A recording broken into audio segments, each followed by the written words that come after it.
subscribe and share.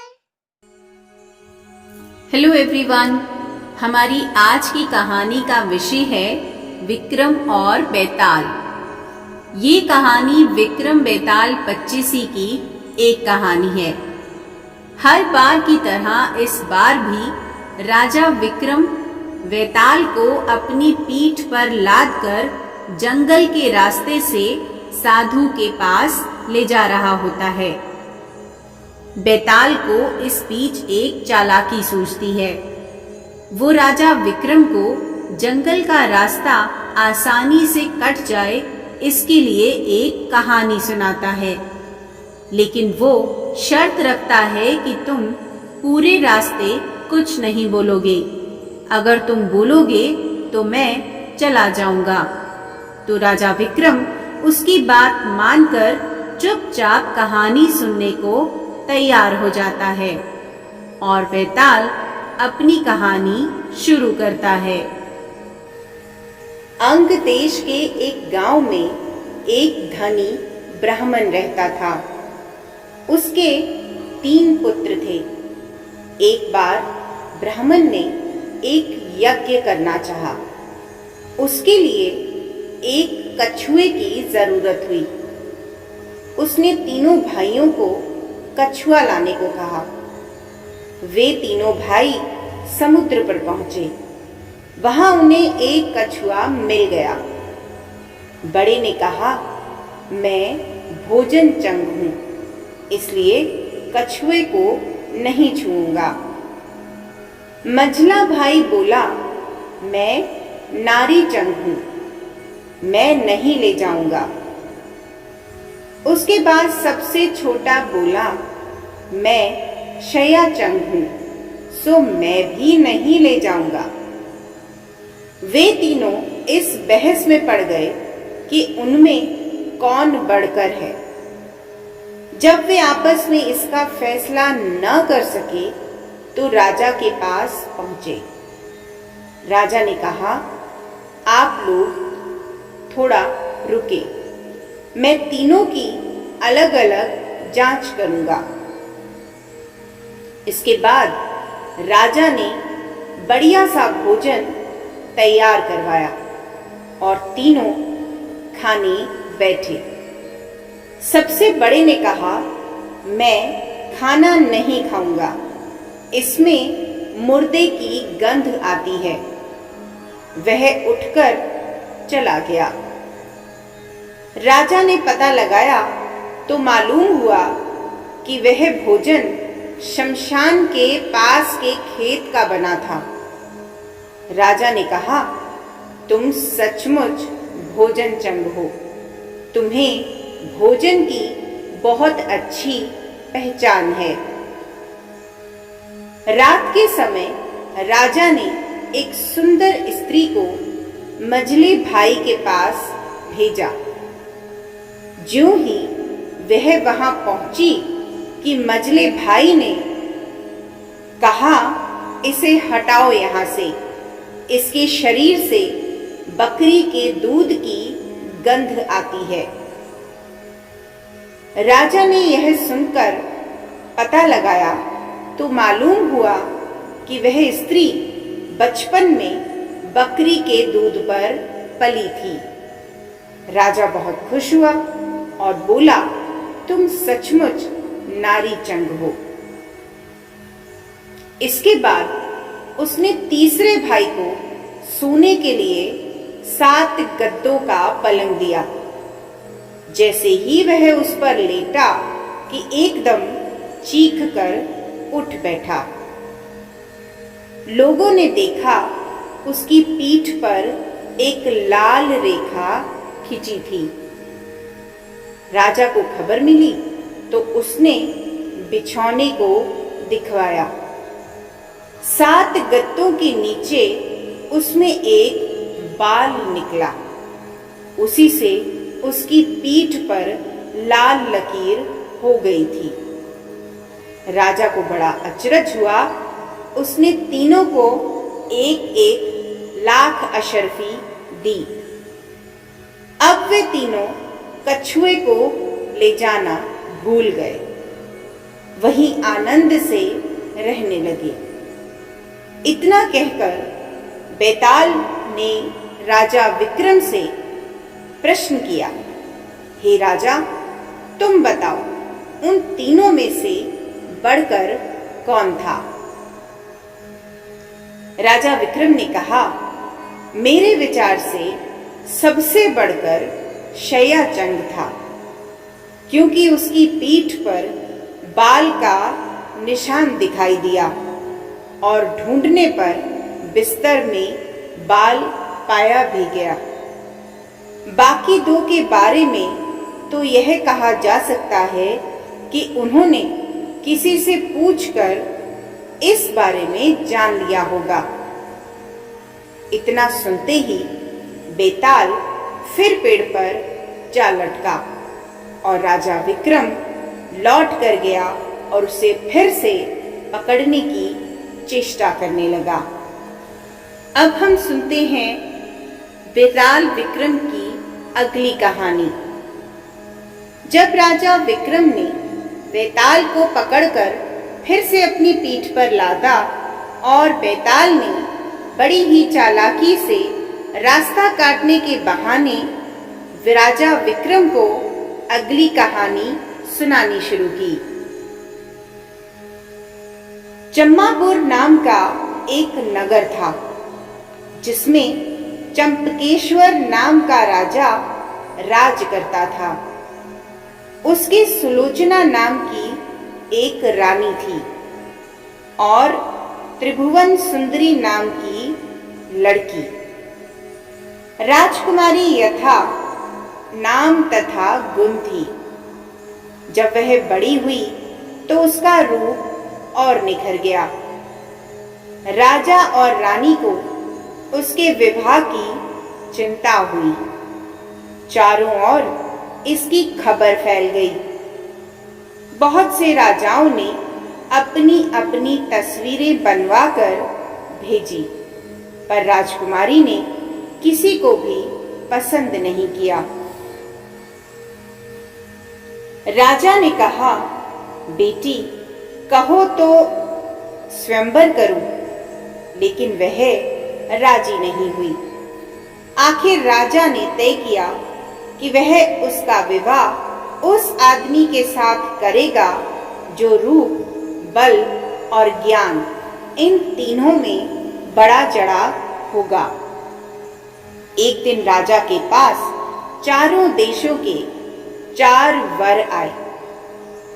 एक ने कहा, मैं एक कपड़ा बनाकर 5 लाख में बेचता हूँ, 1 लाख देवता को चढ़ाता हूँ, 1 लाख अपने अंग लगाता हूँ, 1 लाख स्त्री के लिए रखता हूँ और 1 लाख से अपने खाने पीने का खर्च चलाता हूँ।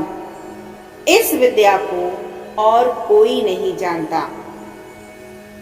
दूसरा बोला, मैं जल थल के पशुओं की भाषा जानता हूँ।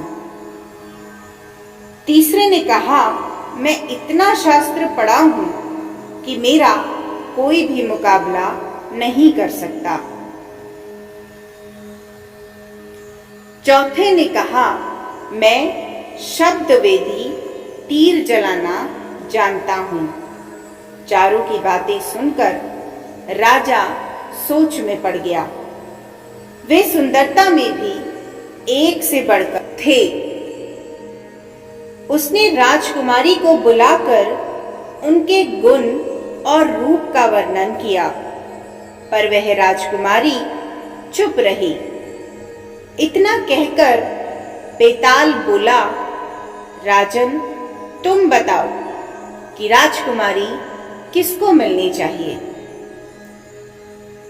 राजा विक्रम बोला, जो कपड़ा बनाकर बेचता है वह शूद्र है, जो पशुओं की भाषा जानता है वह ज्ञानी है, जो शास्त्र पढ़ा है वह ब्राह्मण है, पर जो शब्द वेदी तीर चलाना जानता है वह राजकुमारी का सजातीय है और उसके योग्य है। राजकुमारी उसी को मिलनी चाहिए। राजा के इतना कहते ही बेताल गायब हो गया। राजा बेचारा वापस लौटा और फिर से उसे लेकर चला तो उसने फिर 10वीं कहानी सुनाई। बेताल ने अपनी कहानी शुरू की। मदनपुर नगर में वीरवर नाम का राजा राज करता था। उसके राज्य में एक वैश्य था जिसका नाम हिरण्यदत्त था। उसके मदन सेना नाम की एक कन्या थी। एक दिन मदन सेना अपनी सखियों के साथ बाग में गई। वहां संयोग से सोमदत्त नामक सेठ का लड़का धर्मदत्त अपने मित्र के साथ आया हुआ था। वह मदन सेना को देखते ही उससे प्रेम करने लगा। घर लौटकर वह सारी रात उसके लिए बेचैन रहा। अगले दिन वह फिर बाग में गया। मदन सेना वहां अकेली बैठी थी। उसके पास जाकर उसने कहा, तुम मुझसे प्यार नहीं करोगी तो मैं अपने प्राण दे दूंगा।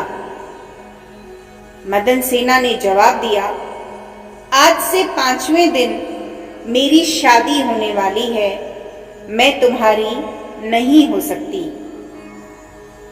लेकिन वह बोला, मैं तुम्हारे बिना जीवित नहीं रह सकता।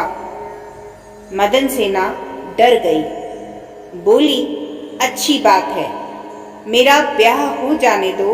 मैं अपने पति के पास जाने से पहले तुमसे जरूर मिलूंगी। वचन देके मदन सेना डर गई। उसका विवाह हो गया और जब वह अपने पति के पास गई तो उदास होकर बोली, आप मुझ पर विश्वास करें और मुझे अभय दान दें तो मैं एक बात कहूं। पति ने विश्वास दिलाया तो उसने सारी बात कह सुनाई। सुनकर पति ने सोचा कि यह बिना जाए मानेगी तो है नहीं, इसलिए रोकना बेकार है। उसने जाने की आज्ञा दे दी। मदन सेना अच्छे अच्छे कपड़े और गहने पहनकर चली गई। रास्ते में उसे एक चोर मिला। उसने उसका आंचल पकड़ लिया। मदन सेना ने कहा, तुम मुझे छोड़ दो, मेरे गहने लेना चाहते हो तो ले लो। चोर बोला, मैं तो तुम्हें चाहता हूं। मदन सेना ने उसे सारा हाल कहा। पहले मैं वहां हो आऊं तब तुम्हारे पास आऊंगी। चोर ने उसे छोड़ दिया। मदन सेना धर्मदत्त के पास पहुंची। उसे देखकर वह बड़ा खुश हुआ और उसने पूछा, तुम अपने पति से बचकर कैसे आई हो? मदन सेना ने सारी बात सच सच कह दी। धर्मदत्त पर उसका बड़ा गहरा असर हुआ। उसने उसे छोड़ दिया। फिर वह चोर के पास आई। चोर भी सब कुछ जानकर बड़ा प्रभावित हुआ और वह उसे घर पर छोड़ गया। इस प्रकार मदन सेना सबसे बचकर अपने पति के पास वापस आ गई। पति ने सारा हाल कह सुना तो वह बहुत प्रसन्न हुआ और उसके साथ आनंद से रहने लगा। इतना कहकर बेताल बोला, हे राजा विक्रम, तुम तो बड़े ज्ञानी हो। बताओ, पति, धर्मदत्त और चोर, इनमें कौन सबसे ज्यादा अधिक त्यागी है? राजा ने कहा, चोर। मदन सेना का पति तो उसे दूसरे आदमी पर रुझान होने से त्याग देता है। धर्मदत्त उसे इसलिए छोड़ता है कि उसका मन बदल गया था। फिर उसे यह डर भी रहा होगा कि कहीं उसका पति उसे राजा से कहकर दंड ना दिलवा दे। लेकिन चोर का किसी को पता नहीं था। फिर भी उसने उसे छोड़ दिया, इसलिए वह उन दोनों से अधिक त्यागी था। राजा का यह जवाब सुनकर बेताल फिर पेड़ पर जा लटका और राजा जब उसे लेकर चला तो उसने यह कथा फिर से सुनाई। एक बार फिर राजा विक्रम ने बेताल को पकड़ लिया और अपने कंधे पर लाद कर जब वह फिर से घने जंगलों में निकलने लगा तो राजा विक्रम को बेताल ने अगली कहानी सुनाई। गौड़ देश में वर्धमान नाम का एक नगर था, जिसमें गुणशेखर नाम का राजा राज करता था। उसके अभय चंद्र नाम का दीवान था। उस दीवान के समझाने से राजा ने अपने राज्य में शिव और विष्णु की पूजा, गोदान, भूदान, पिंडदान आदि सब बंद कर दिए। नगर में डोंडी पिटवा दी कि जो कोई ये काम करेगा उसका सब कुछ छीनकर उसे नगर से निकाल दिया जाएगा। एक दिन दीवान ने कहा, महाराज, अगर कोई किसी को दुख पहुंचाता है और उसके प्राण लेता है तो पाप से उसका जन्म मरण नहीं छूटता। वह बार बार जन्म लेता और मरता है। इससे मनुष्य का जन्म पाकर धर्म बढ़ाना चाहिए। आदमी को हाथी से लेकर चींटी तक सबकी रक्षा करनी चाहिए। जो लोग दूसरों के दुख को नहीं समझते और उन्हें सताते हैं, उनकी इस पृथ्वी पर उम्र घटती जाती है और वे लूले, लंगड़े, काने, बौने होकर जन्म लेते हैं। राजा ने कहा, ठीक है। अब दीवान जैसे कहता, राजा वैसे ही करता। दैव योग से एक दिन राजा मर गया। उसकी जगह उसका बेटा धर्मराज गद्दी पर बैठा। एक दिन उसने किसी बात पर नाराज होकर दीवान को नगर से बाहर निकलवा दिया।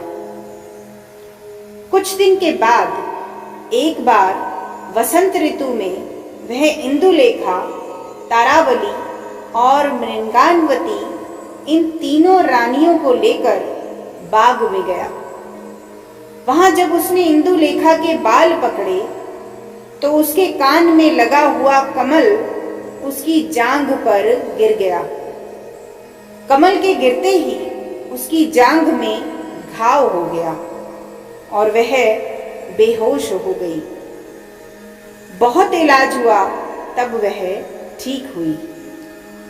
इसके बाद एक दिन की बात है कि तारावली ऊपर खुले में सो रही थी। चांद निकला। जैसे ही उसकी चांदनी तारावली के शरीर पर पड़ी, फफोले हो गए। कई दिनों के इलाज के बाद उसे आराम हुआ। इसके कुछ दिन के बाद एक दिन किसी के घर में मूसलों से धान कुटने की आवाज आई। सुनते ही मृगानकवती के हाथों में छाले पड़ गए। इलाज हुआ तब जाकर ठीक हुई। इतनी कहानी सुनाकर बेताल ने पूछा राजा विक्रम से, महाराज बताइए, इन तीनों में सबसे ज्यादा कोमल कौन थी? राजा ने कहा, मृगानकवती, क्योंकि पहली दो के घाव और छाले कमल और चांदनी के छूने से हुए थे। तीसरी रानी ने मूसल को छुआ भी नहीं और छाले पड़ गए। वही सबसे अधिक सुकुमार हुई। राजा के इतना कहते ही बेताल 9-2-11 हो गया। राजा बेचारा फिर मसान में गया और जब वह उसे लेकर चला तो राजा विक्रम को बेताल ने एक और कहानी सुनाई। हमें उम्मीद है कि हमारे चैनल द्वारा दी गई इन्फॉर्मेशन आपके लिए यूजफुल होगी। ऐसी ही और यूजफुल वीडियोस के लिए आप हमारे इस चैनल को सब्सक्राइब एंड लाइक जरूर करें और अपने फ्रेंड्स के साथ शेयर भी जरूर करें। Thank you.